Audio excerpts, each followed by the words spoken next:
जय हिंद समाजवादी साथियों, जैसा कि आप लोगों को पता है उत्तर प्रदेश में जो है लोकसभा का चुनाव के बाद अब उत्तर प्रदेश में 9 विधानसभा सीटों पर उपचुनाव होने जा रहा है। जहां पर उत्तर प्रदेश में 9 विधानसभा सीटों पर उपचुनाव होने जा रहा है, चुनाव आयोग के द्वारा जो है 20 नवंबर को जो है मतदान का दिन रखा गया है। उत्तर प्रदेश में 9 विधानसभा सीटों पर 20 नवंबर को मतदान होगा और 23 नवंबर को जनता का जो जनादेश होगा वह आप सभी लोगों के सामने होगा और 23 नवंबर को जो है जनता का जो वोट है किसको मिला है उसका फैसला होगा। तो जहां पर उत्तर प्रदेश में 9 विधानसभा सीटों पर उपचुनाव है और जहां पर समाजवादी पार्टी लगातार जो है पीडीए की रणनीति पे काम कर रही है, लगातार पिछड़े दलित अल्पसंख्यक आदि आबादी की जो आवाज़ है उसे अखिलेश यादव जी लोकसभा के चुनाव से पहले से जिस तरह से उठाते रहे हैं और अब जब लोकसभा के चुनाव में शानदार जीत करने के बाद अब अखिलेश यादव जो है पीडीए की जो बात है वो बहुत ही मजबूती के साथ उठा रहे हैं। जहां पर अखिलेश यादव जमीनी स्तर पर कार्य कर रहे हैं, लगातार समाजवादी पार्टी के विस्तार पर ध्यान दे रहे हैं और लोकसभा के चुनाव में बम्पर सीटें जीतने के बाद अखिलेश यादव जी और समाजवादी पार्टी के तमाम नेता कार्यकर्ताओं के जो हौसले हैं वो लगातार बढ़ रहे हैं। जहां पर अखिलेश यादव जी के हौसले बढ़ रहे हैं, समाजवादी पार्टी की जो नीतियां हैं वो जन जन तक पहुंचाई जा रही हैं और उत्तर प्रदेश में 9 विधानसभा उपचुनाव को लेकर अखिलेश यादव जो है रणनीति बना रहे हैं। वहीं पर एक बहुत बड़ी खबर जो है समाजवादी पार्टी से निकल के आ रही है और हम बात करेंगे समाजवादी पार्टी का जो पीडीए का परिवार है वो लगातार बढ़ रहा है। अखिलेश यादव लगातार जो पिछड़ा दलित अल्पसंख्यक समाज के जो लोग हैं, जो नेता हैं, वो लगातार समाजवादी पार्टी में शामिल हो रहे हैं। अखिलेश यादव सभी को बड़े दिल के साथ समाजवादी पार्टी में शामिल कर रहे हैं। इसी बीच में एक बहुत बड़ी खबर जो आ रही है वो है भीमसेना के जो चीफ हैं, भीमसेना के जो राष्ट्रीय अध्यक्ष हैं, उन्होंने समाजवादी पार्टी की सदस्यता ले ली है। समाउल्ला खान इनका नाम है और इन्होंने समाजवादी पार्टी की सदस्यता ली है और फूलपुर के जो विधानसभा का चुनाव है वहाँ पर बहुत ही मजबूती के साथ यह जो है चुनाव प्रचार कर रहे हैं। समाउल्ला खान समाजवादी पार्टी के जो हैं दिग्गज नेताओं में से हैं और समाजवादी पार्टी की उन्होंने सदस्यता ग्रहण की है और फूलपुर की विधानसभा सीट पर जहां पर आप लोगों को पता है मुस्तफा सिद्दीकी को अखिलेश यादव जी ने चुनावी मैदान में उतारा है, जो लगातार धुआंधार तरीके से चुनाव प्रचार कर रहे हैं। जहां पर अखिलेश यादव जी विधानसभा उपचुनाव में धुआंधार तरीके से चुनाव प्रचार कर रहे हैं, वहीं पर अखिलेश यादव जी के द्वारा लगातार जो पीडीए का परिवार है, छोटे छोटे जो नेता हैं जे अपने समाज में जिनकी अपनी पैठ है उनको लगातार समाजवादी पार्टी में शामिल कर रहे हैं। अगर हम बात करें तो लगातार समाजवादी पार्टी में अखिलेश यादव जी पिछड़े दलित अल्पसंख्यक समाज के लोगों को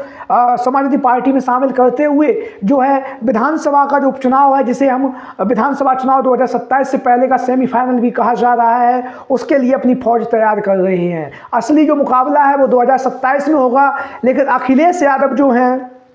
2022 में जब से विधानसभा का चुनाव समाजवादी पार्टी हारी है तब से अखिलेश यादव लगातार जो है समाजवादी पार्टी पर ध्यान दे रहे हैं और लगातार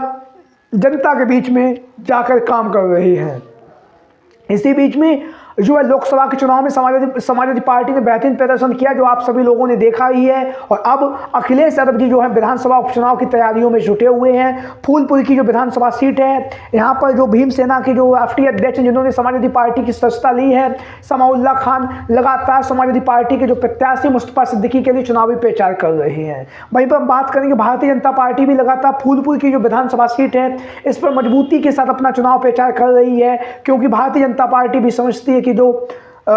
विधानसभा के जो उपचुनाव है वो कहीं ना कहीं 2027 के विधानसभा के चुनाव से पहले का सेमीफाइनल है और कहीं ना कहीं उत्तर प्रदेश की जो राजनीति है वो विधानसभा के उपचुनाव में काफ़ी ज़्यादा महत्वपूर्ण मानी जा रही है, क्योंकि अखिलेश यादव जी के द्वारा लगातार जो है भारतीय जनता पार्टी पर आरोप लगाया जा रहा है कि उत्तर प्रदेश से भारतीय जनता पार्टी जो है उपचुनाव हार गई, उसके बाद जो सूबे के मुखिया हैं योगी आदित्यनाथ जी की जो कुर्सी है वो छीन ली जाएगी। इस तरह की जो बातें हैं वो अखिलेश यादव जी के द्वारा की जा रही हैं। वहीं पर लगातार लगातार समाजवादी पार्टी के राष्ट्रीय अध्यक्ष अखिलेश यादव जी पर भारतीय जनता पार्टी के चाहे केशव प्रसाद मौर्य हों या योगी आदित्यनाथ हों या भारतीय जनता पार्टी का कोई भी नेता हो या कार्यकर्ता अखिलेश यादव जी पर लगातार अपनी प्रतिक्रियाएं भी दे रहे हैं। और उसके साथ ही साथ हम आपको बताते चलें फूलपुर की जो विधानसभा सीट है जहां पर मजबूती के साथ समाजवादी पार्टी का जो पक्ष है वो मजबूत माना जा रहा है। लोकसभा के चुनाव में भी अखिलेश यादव जी ने जो फूलपुर की विधानसभा सीट से अमरनाथ मौर्य को चुनावी मैदान में उतारा था फूलपुर की लोकसभा सीट से, और अमरनाथ मौर्य ने जो है शानदार बेहतरीन और उम्दा प्रदर्शन करके दिखाया था। और लोकसभा के चुनाव में जो है फूलपुर की विधानसभा सीट से समाजवादी पार्टी के जो प्रत्याशी थे अमरनाथ मौर्य को 18,000 वोटों की जो है बढ़त मिली थी। अगर हम बात करें वही उसी तरह का अगर माहौल रहा तो भारतीय जनता पार्टी को जो है फूलपुर की विधानसभा सीट पर चुनावी मैदान में हारने का भी डर जो है सता रहा है। अगर हम उससे पुराने इतिहास में जाएं 2022 की अगर हम बात करें तो 2022 के विधानसभा के चुनाव में यहाँ से भारतीय जनता पार्टी की तरफ से प्रवीण पटेल चुनावी मैदान में उतरे थे। वहीं पर अखिलेश यादव जी के द्वारा जो वर्तमान समय में विधानसभा उपचुनाव के जो प्रत्याशी हैं मुस्तफा सिद्दीकी को ही अखिलेश यादव जी के द्वारा चुनावी मैदान में उतारा गया था। जहां पर मुस्तफा सिद्दीकी को चुनावी मैदान में उतारा गया उसके बाद मुस्तफा सिद्दीकी को 2 से 2,500 वोटों से फूलपुर की विधानसभा सीट पर मुस्तफा सिद्दीकी चुनावी मैदान में हार गए थे 2022 के विधानसभा के चुनाव में। हालांकि मुस्तफा सिद्दीकी की जो पैठ है पकड़ है वो काफ़ी मजबूत मानी जा रही है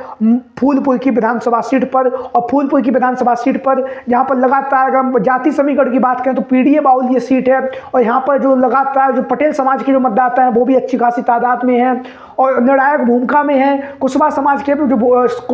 के जो मतदाता हैं वो भी निर्णायक भूमिका में हैं। पाल समाज के जो मतदाता हैं वो भी निर्णायक भूमिका में हैं। तो फूलपुर की जो विधानसभा सीट है यहाँ पर जो लड़ाई है वो काफ़ी कांटे की मानी जा रही है, क्योंकि भारतीय जनता पार्टी असंभव प्रयास करेगी विधानसभा के उपचुनाव में ज़्यादा से ज़्यादा सीटें जीतने के लिए। और उसके साथ ही साथ फूलपुर की विधानसभा सीट को उसने 2022 में विजयश्री इस सीट पर हासिल की थी। और अखिलेश यादव जो हैं भारतीय जनता पार्टी से सीट छीनने के लिए लगातार जमीनी स्तर पर कार्य कर रहे हैं। समाजवादी पार्टी की तरफ से इंद्रजीत सरोज को विधानसभा प्रभारी बनाया गया है, लगातार धुआंधार तरीके से चुनाव प्रचार कर रहे हैं। वहीं पर भारतीय जनता पार्टी की तरफ से यहाँ से केशव प्रसाद मौर्य को चुनावी मैदान में विधानसभा प्रभारी बनाया गया है। तो फूलपुर की जो विधानसभा सीट है काफ़ी ज़्यादा महत्वपूर्ण मानी जा रही है विधानसभा के उपचुनाव में। आप लोगों की क्या राय है? सभी साथी कमेंट बॉक्स में अपनी राय जरूर दें। आज की वीडियो में इतना ही। जय हिंद, जय भारत।